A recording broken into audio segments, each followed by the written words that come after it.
ఈరోజు మీకు ఆంధ్రప్రదేశ్ ఏలూరు జిల్లాలో ఉన్న ద్వారకా తిరుమల శ్రీ వెంకటేశ్వరుని దేవాలయం, దీన్ని చిన్న తిరుపతి అని కూడా అంటారండి, చూపిద్దామని మీకు ఈ వీడియో చేస్తున్నాను.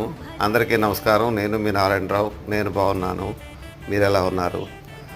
కోనసీమ జిల్లాల వారికి చిన్న తిరుపతిగా ప్రసిద్ధి అండి.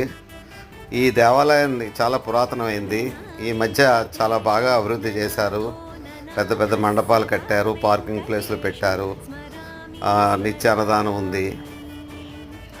ఇది భీమడోలుకి 17 కిలోమీటర్ల దూరంలో ఉందండి. ఏలూరుకి 39 కిలోమీటర్లు, రాజమండ్రికి 74 కిలోమీటర్ల దూరంలో ఉంది.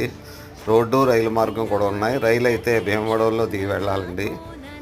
నా వీడియోలు నచ్చితే దయచేసి సబ్స్క్రైబ్ చేసుకుని షేర్, లైక్ చేయమని కోరుతున్నానండి. నమస్కారం. మీ నారాయణరావు. సెలవు.